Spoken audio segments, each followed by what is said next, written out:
Before we dive into today's story, if this is your first time watching one of our videos, we'd love for you to hit that subscribe button. Your support means the world to us and helps us bring you even more powerful stories. Stick with us till the very end. And if this story moves you, share your thoughts in the comments and send it to a friend who needs to hear it. Now, let's begin. The sky above Atlanta always seemed louder in Amelia Brooks's memories, heavy with the sound of ambition and secrets. At 29, Amelia lived in the heartbeat of the city, her small midtown apartment buzzing with the same restless energy that filled her own life.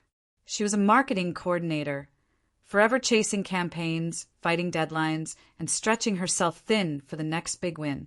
But long before she knew the taste of corporate coffee or the rush of closing a client deal, Amelia was just a girl on the outskirts of town, growing up in a modest, ranch-style house with her father. Her mother, the soft laugh of the family, had been stolen when Amelia was only 8. Cancer came fast and merciless, and Amelia was left clinging to fading memories, her mother's perfume lingering on Sunday dresses, her laughter echoing like a summer evening breeze. After her mother's death, Amelia walked cautiously through life, always braced for the next heartbreak, always afraid of what could be taken away. Her father, Thomas Brooks, was her anchor. He ran a small logistics company, hauling freight across the Southeast. But no matter how long his day stretched, he always came home to her.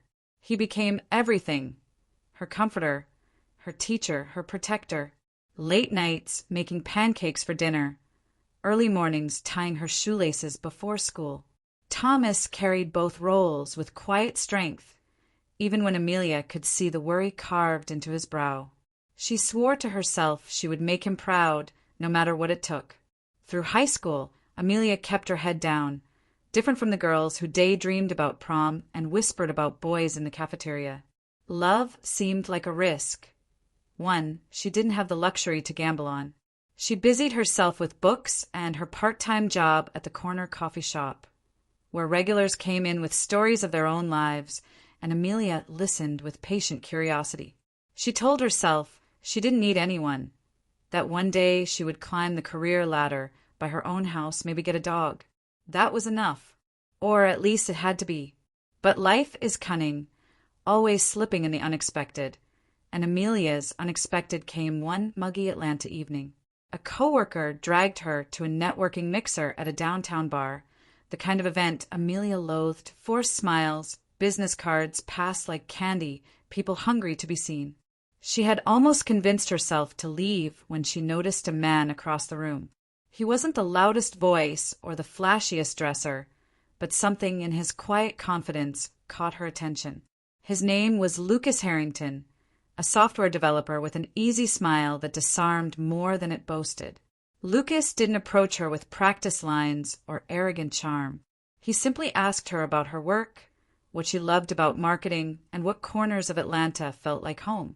Amelia found herself talking more than she meant to, surprised at how he seemed to actually listen instead of waiting for his turn to speak. At first, she brushed him off, assuming he was like the rest, someone with polite curiosity and no intention of sticking around. But Lucas was persistent in his own quiet way, a text checking in after a long campaign, coffee delivered to her desk when she was buried in deadlines, an invitation for a walk in Piedmont Park on a rare free weekend. "You look like you could use fresh air," he teased one afternoon, holding out a bottle of water like it was a peace offering. Amelia laughed, shaking her head, but she went. Slowly, without realizing it, she let him chip away at the walls she had built since childhood. After months of her constant refusals, Amelia finally said yes to a real date. They grabbed greasy burgers at the Varsity, strolled hand in hand past the fountains at Centennial Olympic Park, and spent long evenings talking on her balcony while the city lights shimmered like distant stars. Lucas had a steadiness that quieted her fears. He made her believe in forever, a word she hadn't dared to imagine since her mother's passing. One night, under the twinkling park lights, Lucas dropped to one knee. His hands trembled slightly as he held out a ring, his voice unsteady but earnest. "Amelia Brooks," he whispered. I want to build a life with you. I'll always have your back." Amelia's heart pounded, torn between joy and the familiar fear of losing someone she loved. But as she looked into his hopeful eyes, she let the fear go. "Yes," she breathed. Tears pricked her eyes, and when she told her father later that evening, Thomas cried too. His weathered hands held her face as he whispered, "You're really doing this, Amelia. Your mom would be so proud." The weeks that followed were a whirlwind. Amelia and Lucas dove into wedding plans, venues, guest lists, flowers, endless details that made her head spin. She clung to Lucas's promises of "you and me," always whenever doubts crept in. But beneath her joy, a knot of unease tightened in her stomach. Lucas came from Buckhead, Atlanta's polished jewel of wealth and status, while Amelia was the daughter of a man who had worked himself raw just to keep a roof over her head.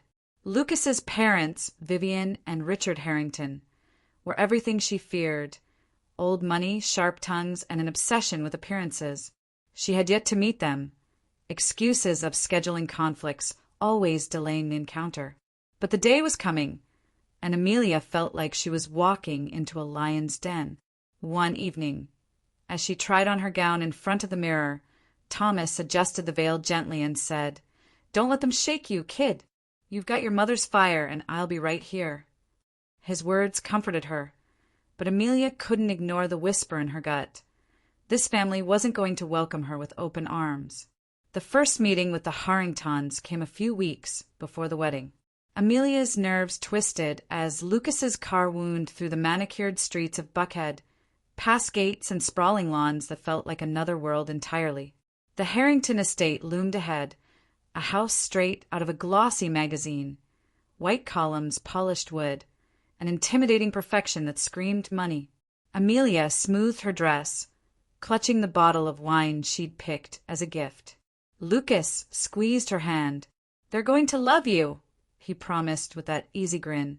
But the moment Vivian Harrington opened the door, Amelia knew the promise was hollow. Vivian's pearls glistened against her silk blouse, her eyes sharp and appraising. "You must be Amelia," she said coolly, her smile polite but tight. She took the wine without a word and ushered them inside. Richard Harrington barely glanced up from his leather chair, muttering a half-hearted hello before returning to his phone. The air in the living room was heavy, the silence sharpened by Vivian's voice as she asked, "So, Amelia, tell me, are you suitable for our son?" The word "suitable" clung to the air like smoke. Amelia blinked, caught off guard, but managed to keep her voice steady. "I work in marketing. I grew up here in Atlanta. I was raised by my father. I love Lucas, and I'm excited to build a future together." Vivian's lips curled, unimpressed. "Raised by your father alone," she pressed. "No mother to teach you how to be a wife? That must have been difficult." Amelia's chest tightened, the insult veiled in civility. She forced a smile. "My father did a great job. I'm proud of him." Richard finally looked up, his glasses catching the chandelier's light. "Marrying into our family means upholding our standards. Lucas is our legacy. Are you prepared for that responsibility?" His tone carried the weight of a judge delivering a sentence. Before Amelia could reply, Lucas's sister, Isabel, swept into the room, her heels striking the polished floor. "So, you're the girl marrying my brother," she said with a smirk. "I hope you realize families like ours have expectations.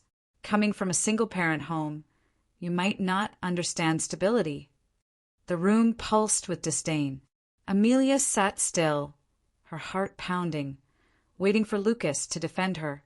But he only squeezed her hand under the table, silent. That silence haunted Amelia in the days that followed. She replayed the conversation in her mind, Vivian's cold stare, Isabel's smug smirk, Richard's barbed words. She thought of her father, how he had raised her alone without judgment, without ever making her feel less. That night, back in her apartment, Amelia sat across from Lucas as the skyline glittered behind him. "They insulted my dad," she whispered. "They insulted me, and you didn't say a word. Lucas rubbed the back of his neck, avoiding her eyes. They're intense, Amelia. They just want the best for us. They'll come around. His words sounded fragile, like excuses he didn't quite believe himself. Amelia's voice broke. I need you to stand up for me, Lucas. I need you to have my back. He nodded quickly, almost too quickly. Of course. Once we're married, it'll be fine. That word, fine, sat in Amelia's chest like a stone. Fine wasn't what she wanted. She wanted a partner who would fight for her. The wedding day arrived with deceptive beauty. Midtown's historic hall glowed with chandeliers. Peach blossoms draped over every table, a soft tribute to Georgia pride. Amelia stood before the mirror in her gown, her father adjusting her veil, his eyes misty. You're beautiful, Thomas whispered. Your mom would be so proud. She hugged him tight, holding on to the strength in his arms. Walking down the aisle with him, Amelia saw Lucas waiting, his nervous smile steadying her if only for a moment. Vows were exchanged. Rings slipped onto trembling fingers, applause erupting as cameras flashed. For a brief while, Amelia let herself believe the storm had passed. They laughed through the first dance, toasted with friends, and spun beneath the golden lights. Maybe, she thought, maybe this will work. But hope is fragile, and it shattered when Vivian stumbled to the stage, her glass of champagne nearly spilling as she snatched the microphone. Listen up. Vivian's voice cut through the hall, slurred but sharp. The chatter died instantly. Guests turned, their phones already lifting to record. Amelia, she sneered, you're part of our family now. That means handing over your salary. What is it? $18,500 a month. Straight to us. Prove you're not just a gold digger. A ripple of whispers spread through the room. Amelia's face burned as she clutched her bouquet tighter. Before she could respond, Richard stepped forward, grabbing the microphone. That dress doesn't suit you, he mocked, his laughter bitter. You should have asked us first. A wife elevates her husband, not drags him down. The crowd gasped, some shifting uncomfortably, others raising their phones higher. Isabel chimed in, smirking from the edge of the stage. Optics, Amelia. You really thought you'd fit in here. Amelia's breath caught in her throat as humiliation crushed her. She turned to Lucas, pleading silently for him to step in. But his eyes dropped to the floor, his hands buried in his pockets. The silence that followed was louder than any insult. Amelia felt her chest ache, her trust unraveling. But then her father's voice rose, steady and sharp, slicing through the tension. That's enough. Thomas Brooks stepped forward, his hand firm as he took the microphone from Richard. His voice carried authority, not anger, though his eyes burned with fire. You're humiliating yourselves, not my daughter. Have you no shame? Vivian staggered, glaring at him. Who are you to lecture us? A single father with no class? Raising a girl who doesn't belong in our world. Gasps echoed around the room. Amelia's hands shook, but before she could speak, her father leaned in closer, his words deliberate. Funny thing, he said evenly. Your boss, Tom Grayson, the CEO of Grayson Realty? He was raised by his mother alone. I wonder what he'd think of these insults. Richard's face drained of color. Vivian's smirk slipped, panic flashing in her eyes. Phones captured everything, whispers rising like waves. The weight of the Harringtons' arrogance collapsed under the eyes of their peers. Guests murmured, some clapping softly in support of Thomas, others shaking their heads at Vivian and Richard. Isabel's confidence faltered, her smirk gone as she realized the tide had turned. Richard reached out, his voice trembling. Please don't tell Tom. It wasn't meant like that. Vivian stammered, clutching at her pearls. We were joking. Everyone knows that. But the guests weren't buying it. Videos spread like wildfire across the reception hall, every cruel word immortalized on glowing screens. Amelia looked at Lucas one last time, searching for a spark of the man she thought she knew, the one who brought her coffee, who danced with her under city lights. But he said nothing. He stayed silent, his betrayal louder than his parents' drunken cruelty. Something inside Amelia hardened.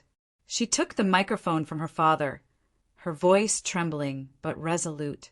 "Thank you all for coming," she said, her eyes sweeping the room. "But there won't be a marriage today. I deserve better than this." Gasps filled the air, some guests clapping, others whispering in disbelief. Amelia turned to Lucas, her eyes wet but steady. "And you," she said softly, "you'll never stand up for me. Not now, not ever." She handed the microphone back to the MC, her gown trailing like a ghost of the future she'd almost stepped into. Her father took her hand, leading her out into the cool Atlanta night. The city lights shimmered through her tears as Thomas whispered, "I'm so proud of you, Amelia." She broke then, not in weakness but in release, tears streaming for the dream she had lost, but also for the strength she had found. Days later, the fallout spread. Vivian and Richard were shunned from their social circle. Richard demoted by the very boss they had mocked. Isabel's law firm whispering about the optics she once prized. Lucas left his job, humiliated by the story that followed him like a shadow. But Amelia? She stood taller. She joined her father in his logistics company, learning contracts, chasing deals, and carving out a future built on grit, not illusions. Each late night in the office, she felt her mother's fire and her father's strength guiding her. Looking back, Amelia realized that wedding wasn't her ruin, it was her rescue. She had walked away with her dignity, her father's pride, and her own unshakable worth. And that, she knew, was enough. The weeks that followed were a strange blend of heartbreak and renewal. Amelia returned to her father's modest ranch house more often, the place that had once felt too small now glowing with the comfort of home. Neighbors dropped by with casseroles and words of encouragement. Coworkers texted her reminders that she had dodged a bullet, and friends from college called late at night to laugh with her about the viral videos. "You should have seen Vivian's face," one friend said over the phone, unable to hold back a chuckle.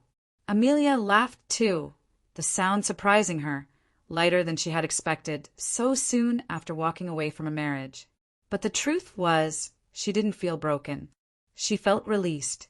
One evening, she sat on the porch swing with her father, the summer air thick with cicadas. "You know," Thomas said, sipping his sweet tea, "I never thought I'd see the day you'd outstare a Harrington."